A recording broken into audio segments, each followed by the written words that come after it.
늘 저희들 곁에서 근거학조 같은 말씀을 해주시는 제가 오늘 이름을 붙였습니다. 준행적 참견 시점에 이준행 교수님 모셨습니다. 네, 감사합니다. 코멘트라고 생각했는데 참견이 되었습니다. 적절한 참견 하겠습니다. 예, 오늘도 기대하겠습니다. 참견. 이선영 교수님께서 대한 상부위장관 헬리코박터 학회지에 관련된 논문을 내셨습니다. 대한 상부위장관 헬리코박터 학회지는요, 드물게 우리나라 말로 출판하고 있는 학회지이고요. 좋은 정설이 많이 실립니다. 국내 다른 어떤 소화기 학회지보다 다운로드 숫자가 많거든요. 그만큼 우리말로 되어 있고 내용이 충실하다.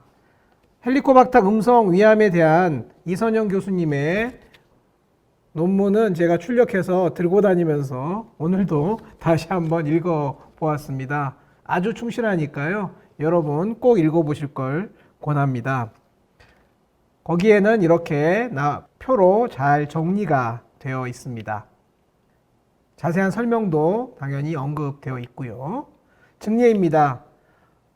최근에 저희 병원에서 건강검진센터에서 위암으로 의뢰되신 분인데요. 여러분 위암 찾을 수 있겠습니까? 물론 리얼타임으로 봤을 때는 좀 더 뚜렷한 병소가 있는지 모르지만 찍어놓은 사진 보고는 병소를 거의 찾기는 어려웠는데요. 하신 선생님 말씀 들어보니까 그쪽 부위가 약간 스판테니어스 블리딩은 아니고 약간 발적돼서 피가 날랑말랑한 작은 융기부가 있었다. 그렇게 얘기를 하셨습니다. 조직검사 직후 찍어놓은 사진이 있어서 로컬리제이션을 할 수 있었고요. 따라서 저희가 그 부분에 대해서 내시경 치료를 시도할 수 있었습니다. 치료 전 조직검사 결과는 튜뷸라 아데노카시노마 of 폰디클랜드 타입 well differentiated. 조직검사에서 폰디클랜드 타입이 언급이 되었는데요. 헬리코박터 검사는 하진 않았지만 스토막은 아주 깨끗했습니다. 건진 조직검사를 나중에 확인을 해 보았는데요. 제가 표시한 이 부분이 암입니다. 여러분 멀리서 봐서 암처럼 보입니까? 가까이서 봐도 도무지 그다지 뚜렷하지 않습니다. 글랜드를 잘 형성하고 있는 그런 모습이고요. 하이퍼크로마틱 거의 별로 하지 않고요. 오른쪽 정상인 거에 비해서는 약간 차이는 있습니다. 그래서 오른쪽은 정상, 왼쪽은 well differentiated 타입의 폰디클랜드 타입 아데노카시노마 이렇게 진단이 돼가지고 저희한테 오셨고요. 제가 병리의사는 아니지만 한마디로 요약하면 사이톨로지컬 abnormality는 그다지 현저하진 않으나 글랜드의 모양이 다양하게 변화가 되어 있어서 스트럭처럴 abnormality는 있다라는 게 이제 진단의 클루였고요. 환자에게 자세히 설명을 하고 그리고 시술을 하였습니다. 조직검사한 흔적처럼 보였는데요. 제일 잘 찍은 사진이 이 정도였습니다. 이 정도 병소에 대해서 일단 ESD를 했는데요. 위치 때문에 피도 약간 났지만 치료는 뭐 무난하게 됐다고 생각하고요. 패톨로지 결과는 5mm 크기의 머스큘라리스 뮤코사에 국한된 폰딕 글랜드 타입 well differentiated 아데노카시노마였습니다. 히스톨로지를 보면은 파랗게 점 찍은 사이가 이제 암인데요. 좀 더 근접해서 보시면 글랜드가 원래 폰딕 글랜드는 애시당초 이렇게 테스트 튜브처럼 생겼다 그래가지고 길쭉길쭉하고 단면으로 자르면 동그랗게 돼 있어야 되는데요. 보시다시피 부츠 쉐입으로 이렇게 휘어져 있는 부분도 있고요. 모양이 브랜칭을 하고 있지 않습니까? 그러나 세포 하나하나는 폴라리티도 유지되어 있고 핵도 바닥에 딱 붙어 있어서 그다지 캔서처럼 보이지 않는 그런 타입이었습니다. 다른 부위도 셀룰라 ATP화는 심하지 않지만 스트럭처럴 ATP화는 현저했던 그런 타입이었습니다. 추정 내시경 검사를 하였고요. 처음에 헬리코박터 검사를 안 했기 때문에 헬리코박터 검사를 했었는데 네거티브 이렇게 나왔습니다. 그래서 이선영 선생님 논문에 나와 있는 테이블의 두 번째 해당하는 아데노카시노마 푼디글랜드 타입으로 생각을 했고요. 고령의 환자인 점도 맞았고 EGC2B 플랫하거나 약간 튀어나온 타입이라 대강 비슷했다라고 생각을 했고요. 저희가 헬리코박터 시롤로지, 시에로 테스트, 유레아 포스 테스트, 펩시노젠 1, 2, 먹5, AC, 먹6 등 추가 검사를 더 했으면 좋았겠지만 그런 건 없더라도 전형적인 병리 소견에 근거하여 헬리코박터 파일로리 네가티브 푼디글랜드 타입 아데노카시노마로 진단하는 데는 그다지 무리가 없겠다라고 저희끼리는 컨퍼런스에서 논의를 하였습니다. 두 번째 증례입니다. 좀 더 전형적인 증례인데요. 50대 남성이고 한 달 간격으로 두 번 조직 검사하여 크로닉 가스트라이티스, 마일드 글랜듈라 하이퍼플라지아 앤드 포칼 리제너레티브 체인지 evidence of dysplastic change is not seen. 이러한 소견을 가지고 오셨습니다. 병소는 위체 상부에서 푼두스 넘어가는 부위, 그레이터 커버처 쪽에서 후벽 쪽으로 바짝 붙어 있는 모양이었고요. 1cm 조금 못 되는 융기형 병소였고 전체적으로 약간 노랗게 보이고 혈관상이 보이는 그런 병소였습니다. 저희가 한번 조직 검사를 했었는데 조직 검사에서는 하이퍼플라스틱 폴립으로 나와서 전혀 좀 뚱딴지 같다라고 생각을 했는데요. 여하튼 의뢰 후 1년 후에 다시 한번 조직 검사를 했는데요. 거의 비슷하거나 약간 커진 모양이고 표면이 좀 더 발적이 되어 있었고 헤마틴이 묻어 있으면서 조직 검사에서는 놀랍게도 atypical proliferation of pundic suggestive of tubular adenocarcinoma well differentiated 나와가지고요. 깜짝 놀라서 급히 검사 후 내시경 절제술을 시행하였습니다. 이 환자도 당시에는 헬리코박터 조직 검사를 하지 않았지만 매우 깨끗했고요.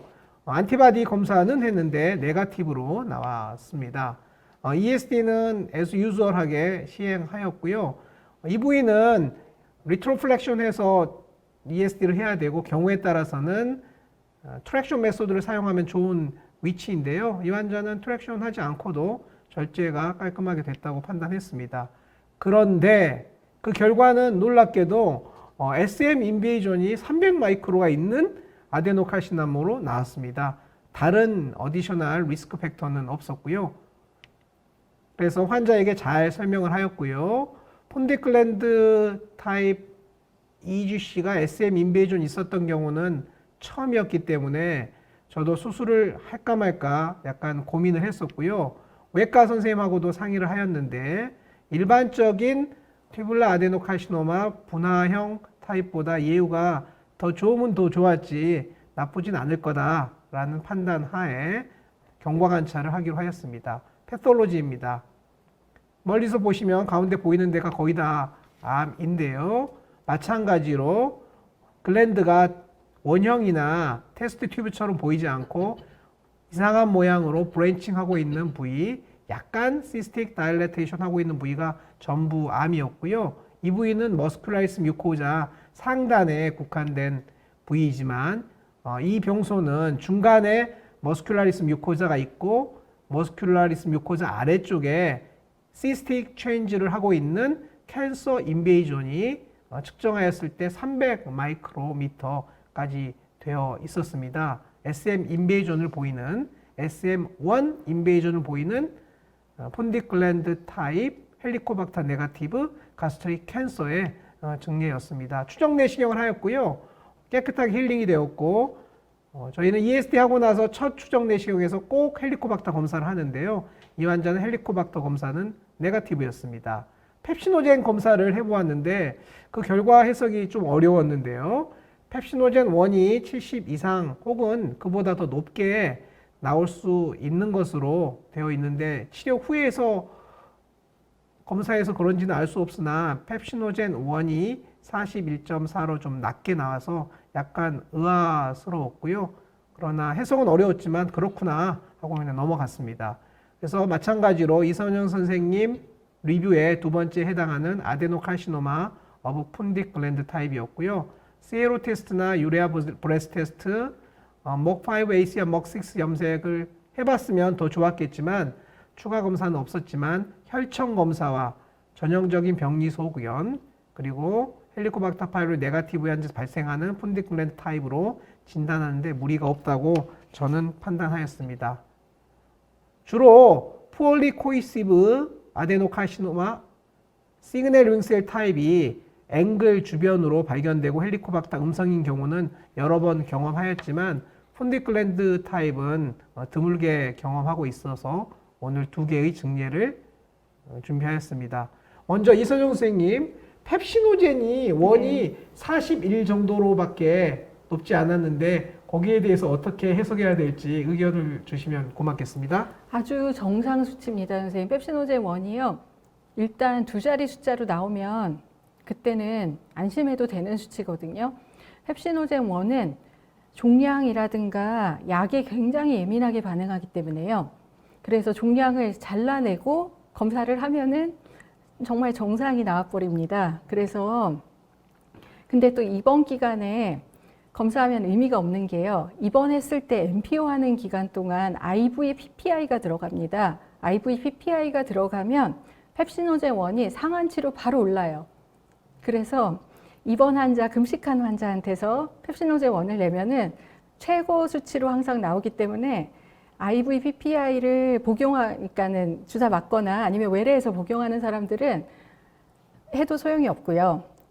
그렇게 이제 약을 다 끊은 상태에서 최소한 2에서 4주 정도 끊은 상태에서 검사해야지 정확하게 나오고요. 이런 경우에 이제 펩시노젠이 70 안 됐다고 걱정하실 필요 전혀 없는 게요. 41 정도면은 분비능이 정상인, 20, 30 뭐 그런 정도도 다 정상이라고 나오고요. 그 점막이 망가지지 않았다는 거를 펩시노젠 2가 같이 증명해주고 있는 거거든요. 펩시노젠 2도 10.5 정도면은 아주 정상적으로 그 위 점막 세포가 살아 있어서 분비능이 정상 범주라는 걸 뜻하고요. 또 3.9로 넘기 때문에 3.0을 넘고 있기 때문에요. 이거는 정상 판독으로 나가게 됩니다. 펩시노젠 1 41.4, 펩시노젠 2 10.5, 그리고 원투 레이쇼 3.9, 헬리코박터 파이로리 안티바디 네가티브. 그러면 정상 사람한테 관찰될 수 있는 소견입니다. 네, 감사합니다. 굉장히 마음이 놓입니다. 네, 고맙습니다. 헬리코박터 음성 네. 위암이 몇 %나 될까 이게 늘 고민이고 걱정인데요. 얼마 전에 제가 저희 병원 임상강사와 펠로우들 그리고 임상강사 펠로우 선생님들 그리고 전공의 선생님들 물어봤더니 의외로 20 내지 40%가 헬리코박터 음성이다 라고 얘기를 해서 깜짝 놀랐는데요.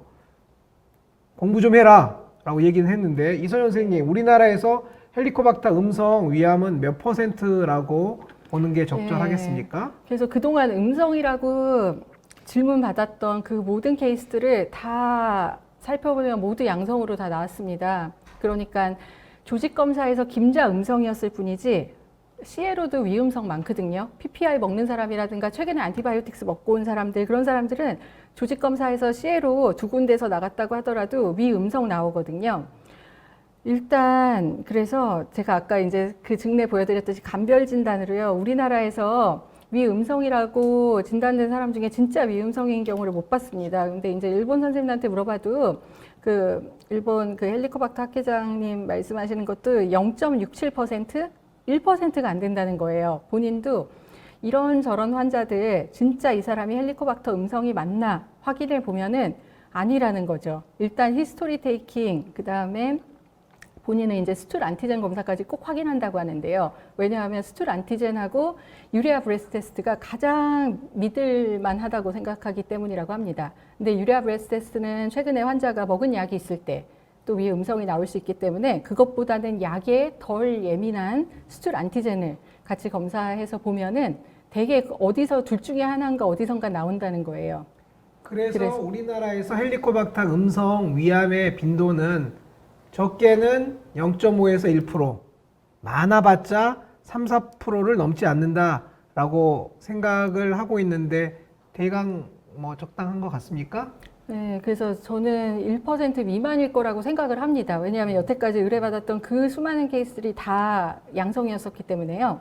정말 드물 거라 생각합니다. 과거에 국립암센터에서 했던 시롤로지 연구에서 4%가 음성으로 나왔던 것 같은데요. 그건 시롤로지니까 그렇고요. 기타 다른 검사를 다 모아서 했더라면 아마 이선영 선생님 말씀처럼 1% 혹은 그 미만이 헬리코박터 음성일 거거든요. 그만큼 헬리코박터 녀석이 나쁜 녀석입니다. 그래서 우리나라 위암의 대부분을 헬리코박터가 관여하고 있다. 이렇게 느꼈습니다. 네, 오늘 주제가 헬리코박터 음성 위암인데 결국 헬리코박터 양성을 잘 박멸하자 하는 주제로 지금 나가고 있는 것 같고요. 헬리코박터 항체는 양성, 음성으로 의미를 부여하는 것 더하기 헬리코박터 항체 역가가 의미가 있는 걸로 알고 있는데요. 이서연 선생님 그 부분 한번 정리해 주시면 좋을 것 같습니다. 네, 맞습니다. 그래서 그 항체 수치를 보는 게 훨씬 중요하고요. 왜냐하면 false positive가 많거든요. zero positive를 다 감염이 있다고 착각하면은 오버 다이아그노시스가 돼버립니다. 그러니까 항체가가 최고 수치를 보이면 그 사람은 99% 이상 감염자겠지만 항체가가 하위, 그러니까 양성이긴 양성인데 하위 25%에 속하면요 거의 음성입니다. 거의 감염이 없고 과거에 감염이 있었다가 이미 흔적만 남은 상태거나 아니면 아예 감염력조차 없는데 약간의 다른 이제 뭐 원인에 의해서 살짝 높게 나왔거나 그런 경우가 대부분이기 때문에요. 꼭 타이터를 확인하셔야 됩니다. 그래서 타이터가 아주 높은 경우에는 그 내시경 소견하고 같이 판단할 수 있지만 낮은 경우에는 거의 음성하고 비슷하다고 생각하고 넘어가셔야지 그런 환자들까지 다 붙들어서 제균 치료하시면은 안 됩니다. 왜냐하면 감염이 없기 때문에요. 그런 환자들 undetermined 또는 intermediate 그 중간 값으로 나오는 것은 네. 음성으로 보는 게 맞는 거죠? 그러니까 그 중에서도 또 양성으로 나중에 나오는 사람들이 있습니다. 그런데 그 퍼센테이지가 높지는 않아요. 그리고 그렇게 나중에 양성으로 변할 사람들은 벌써 PG2의 수치가 15 이상을 초과합니다. 대개는 한 20, 30 그 정도로 PG2의 수치가 아주 높게 나오거든요. 그러면 그 사람은 이쿠이보칼로 나왔지만 다음에 팔로우하면은 더 높은 수치로 올라가 있을 진짜 UBT 테스트 포지티브 나오는 감염자인 경우가 많고요. PG2가 한 자리 숫자밖에 안 되잖아요. 10도 안 넘잖아요. 그러면은 그런 사람들은 거의 90% 이상이 감염이 없는 거예요. 있고요. 저희 병원에서 나오는 원내 데이터로는 한 1cm 정도만 넘어도 안에 캔서러스 체인지가 있는 경우가 있더라. 물론 이제 표면의 변화와 이런 것들을 다 고려하면 해야 되겠지만, 그래서 가급적 1cm, 최소 1cm 이상이 된다 하는 경우는 제거하는 걸 좀 고려를 하고 있긴 합니다. 그럼 용종은 그렇게 제거하는 걸 이렇게 선택을 하시면 용종에 대해서 그러면 한 예. 두 가지만 질문을 드리겠는데요. 예. 내기 있는 용종에서 인젝션을 하고 나서 폴리펙토미를 해야 되는지 예. 인젝션 없이 하는지 물어보시는 분들이 많이 있었고요. 예. 그리고 하이포플라스틱 폴립도 사이즈가 크면 입원해서 시술하는 경우가 있는지 질문이 있었습니다.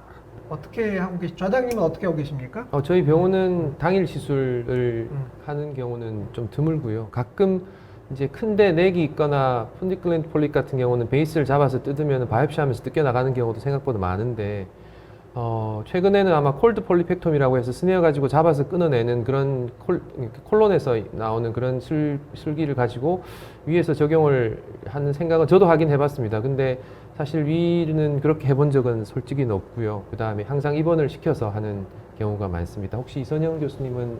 네, 1cm 이상이면 2박 3일 입원해서 떼게 되고요. 그보다 작은 경우에는 일단 조직 검사로 뗄 수 있으면 외래에서 뗍니다. 그러니까는 정말 안 떼도 된다고 생각되는 폴립 같은 경우에는 하이퍼플라스틱 폴립 액티브 헬리코박터 파이롤리 인펙션이 있을 때는요. 1cm 미만이면은 헬리코박터 제균 치료하고 나서 4에서 8주 후에 내시경 하면서 떼주겠다고 환자한테 얘기하거든요. 근데 실제로 그때 들어가면 이제 벌써 더 작아져 있기 때문에 약속도 지킬 수 있고 또 이제 로컬에 보내주신 원장님께서도 원망을 안 사고 그런 게 이제 일석이조인 것 같습니다. 저희는 1cm가 아니고 2, 3cm 돼서 그냥 외래에서 입원하지 않고 절제수를 하고 있는데요. 아이미코 병원에서는 어떻게 하고 계십니까? 입원 여부를 한번 원하는 건데요. 네, 저희는 사실 입원해서 합니다. 1cm 이상 경우에 있어서도 이제 입원을 하게 되는데요. 이제 뭐 아무래도 그 환자가 이제 가셔서 네. 혹시라도 문제가 생기면 안 되니까요. 그래서 이제 일단은 저희도 1박 2일이나 2박 3일 정도의 입원을 아, 해서 그렇습니까? 네, 아, 그러면 저만 너무 용감하게 그냥 외래 기반으로 하고 있는 것 같습니다. 네. 절제하고 나서 관찰하는 시간이 일반적인 수면 내시경보다 조금 더 길게 보시나요, 그러면? 아, 블리딩이 있었던 환자가 예. 없지는 않은데요. 예. 이미디어트 블리딩을 하는 경우는 거의 없었기 때문에 일반 진정 내시경과 똑같이 퇴원시키고 있고요. 아주 어쩌다 블리딩 하는 건 며칠 후인 경우가 많더라고요. 따라서 불필요하게 내시경실에 회복실에 뭐 한두 시간 더 눕혀놓는다고 출혈을 막을 수 있는 것 같지 않아 가지고요. 예, 저희 병원도 당일 시술하는 것을 지금 추진하려고 하고 있는데 여러 가지 생각해야 될 것들이 있을 것 같습니다. 뭐 수가 문제나 이런 것도 당연히 생각해야 될 것 같고 제가 듣기로는 치료하고 나서 회복실에 몇 시간인가 시간이 있던데 그 시간 이상으로 있으면은 하루 입원한 거하고 똑같은 그런 대우를 해준다는 그런 얘기가 있어서 그런 예. 공간적이나 인력적인 문제도 또 필요할 것 같고 그래서 조금 복잡한 문제로 지금 진행을 하고는 있는 것 같습니다. 폴리펙토미 하고 난 이후에 K캡이나 PPI를 투약하시는지 궁금합니다. 예, 저는 당연히 투약을 합니다. 그 폴리펙토미도 궤양을 만드는 시술이기 때문에 네. 궤양의 크기가 치료되는 것들은 물론 뭐 큰 궤양하고는 차이가 나겠지만 그래도 제법 이틀 정도 뒤에 팔로업 내시경을 해보면은 뗐을 때 비해서 부종과 궤양이 많이 생기기 때문에 치료는 꼭 필요하다고 생각을 합니다. 제가 질문드린 이유는 위산 pH를 좀 올려놓고 폴리펙토미를 하고 싶어서 약을 며칠 드리고 시술하기 전에 드시고 오십시오라고 여러 번 설명드렸거든요. 분명히 차분히 설명드렸는데 약간 밀려있다 보니까 폴리펙토미가 한 2, 3주 후에 잡히는데요. 그러면 오늘 처방해드리면 오늘부터 그냥 며칠 드셔버리고 막상 폴리펙토미 하기 전에는 약을 안 먹고 오시는 분들이 많더라고요. 그래서 그 시술 전날, 시술 전에 며칠간 PPI나 K캡 드시고 오게 하는 게 현실적으로 설명이 어렵더라. 그런 경험을 말씀드리는 겁니다. 예, 그리고 이제 용종은 이 정도로 마무리하시면 될 것 같고요. 선종인 경우에 저희 병원 안에서도 뭐 누구나 봐도 캔서 체인지가 될 선종이다 그러면 시술을 하는데 좀 애매한 선종, 작거나 한 1cm 미만의 선종 그리고 표면에 미란을 동반하지 않은 화이티시하게 이쁘게 생긴 선종 그런 경우에는 일부는 내시경 절제술, 일부는 APC, 알곤 플라즈마 코아귤레이션이라고 하는 소작술, 일부는 또 그냥 추적 관찰하고 하는 그런 전략들이 조금씩 다른 편인 것 같습니다. 아마 그런 작은 선종에서 치료 전략이 다르기 때문에 1차 병원에서 의뢰된 선생님이 꼭 치료를 해야 된다라고 하셨을 때 3차 병원에서 아마 치료 전략이 좀 달라지는 것 같은데 혹시 안영환 선생님께서는 선종이 발견되면은 다 치료를 권유를 하시나요? 아니면 아주 작은 선종은 한번 추적 검사를 하시나요? 일단 선종이 발견되면 그래도 환자분들에게 설명을 드리고 또 환자분들 사실 선종에 대해서 이제 전암병변으로 이해를 하는 분들도 많이 있어서 일단 3차 병원으로 의뢰를 드리는 경우가 많이 있습니다. 그리고 이제 작은 사이즈의 선종이고 이제 위치나 이런 것들이 확실히 좀 제거가 용이하다 한다면 이제 아주 일부에서 이제 저희 병원에서도 이제 하긴 하는데요. 예. 그러나 선종이 발견되면 일단 1차적으로는 내시경적인 완전 절제를 위한 또는 거기에 완전 치료를 위한 그런 전원을 설명드리고 있습니다. 혹시 이준행 교수님께서는 모든 선종을 다 치료를 하시는 편이신가요? 네, 저는 일단 모든 선종을 다 치료하는 편입니다. 대부분의 환자들이 치료가 필요하다고 듣고 온 상황인데요. 치료가 필요하다고 듣고 온 상황에서 치료를 하지 맙시다 라고 설명하는 건 매우 어려운 일입니다. 그리고 그 치료가 EMR, ESD면은 뭐 입원도 필요하겠지만 저는 아데노마 저도 선종 작고 특히 색깔이 페일하고 함몰부가 없는 부분은 전부 APC 아블레이션으로 치료하고 있는데요. 외래에서 10분이면 할 수 있는 치료이기 때문에 간단하고 좋습니다. 그래서 APC로 치료하고 2주간 위산분비 차단제 드리고 있는데요. 문제는 작은 아데노마는 여러 개 생길 수 있습니다. 그래서 처음 시술할 때 좀 성가신 병이다, 또 생길 수가 있다. 한두 번 생기면은 꼭 치료하지만 정말 자꾸 또 생기면은 계속 치료해야 되는지 고민해 봐야 된다라는 얘기를 첫날 처음 얼굴을 봤을 때 해드리는 것으로 하고 있고요. 한 2번 혹은 3번 이상 생기면은 그때 환자랑 얘기해서 경과 관찰하고 있습니다. 예. 혹시 이선영 선생님께서는 치료를 다 하시는 아니면 권유를 네. 하시는 편이신가요? 저도 일단 아데노마라고 조직검사에서 확진이 된 환자라고 하면은 EST 하다못해 EMR이라도 해서 떼줍니다. 네. 네. 예, 저도 비슷한 전략을 가고 있는데요. 제가 이전에 한번 강의 준비를 위해서 조사했을 때는 우리나라 큰 병원들, 빅병원들에서 환자를 대상으로 추적 검사를 해봤더니 대략 한 1cm 미만, 그 다음에 화이티시하고 이로전이 없는 그런 선종들은 절제술을 시행했을 때 업그레이드 다이그노시스가 되는 경우는 거의 없으니까 만약에 나이나 환자 사항을 고려해서 그런 정도의 디스플라지아나 아데노마 같은 경우는 좀 추적 검사를 해도 괜찮다라고 하는 것들이 4개 병원에서 다 또 공이 같은 크기는 약간씩 달랐습니다. 그래서 개인적인 경우 저는 개인적으로는 이제 마찬가지로 이제 소작술을 하는 경우도 있긴 하지만 좀 나이가 젊으시거나 뭔가 확실한 치료를 해야 되는 경우는 EMR이라도 하고요. 그다음에 그 연령이 좀 높거나 다른 문제가 없으면은 이제 알곤 플라즈마 코아귤레이션 소작술을 시행하는 편입니다. 소작술 금방 이준행 교수님 말씀하셨듯이 진짜 10분도 안 돼서 끝나는 그런 치료법이긴 한데 소작을 할 때는 가급적이면은 폭탄이 떨어진 것처럼 까맣게 뻥 뚫어지게 적극적으로 하는 게 나중에 렘넌트 아데노마를 남기지 않는 그런 길인 것 같습니다. 저는 그렇게 생각하지 않습니다. 실제로 소작술을 살짝 하면은요, 아주 가볍게 살짝 소작술을 했는데 그런 환자들이 출혈해서 오시는 분도 있고요. 예. 그리고 그때 보면은 깊은 궤양이 생겨 있습니다. 그래서 작은 선종에 대해서는 이렇게 우리가 끓고 있는 주전자에 손을 넣어야만이 되는 게 아니고요. 뜨거운 물이 좀 튀어도 되지 않습니까?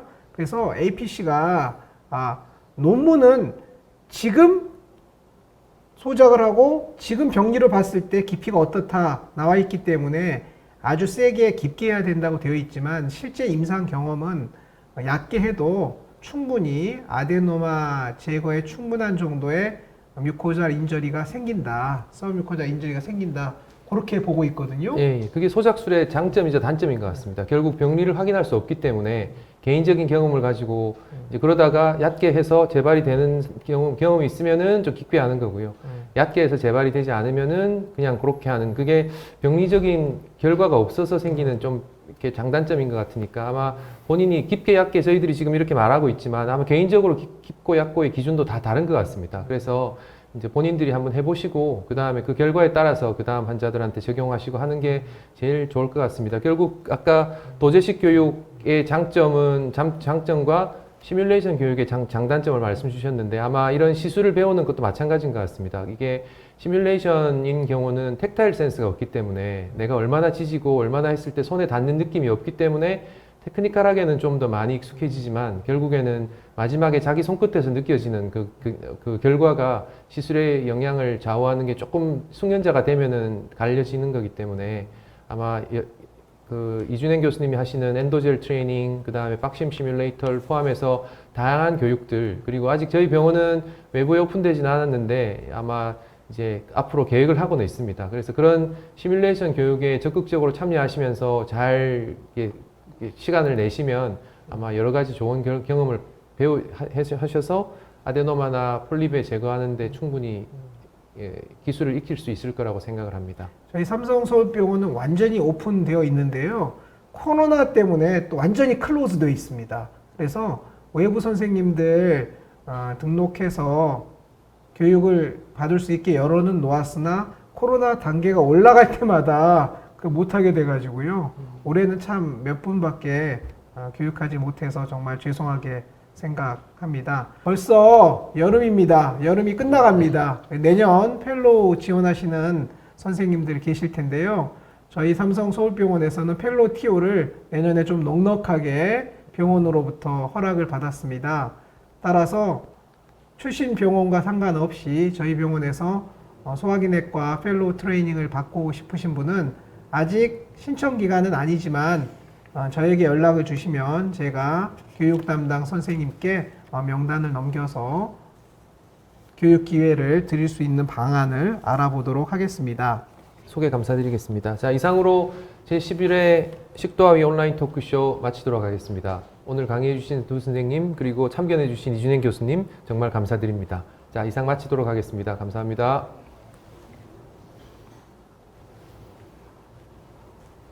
수고하셨습니다. 감사합니다. 수고하셨습니다. 수고하셨습니다. 네. 너무 힘듭니다.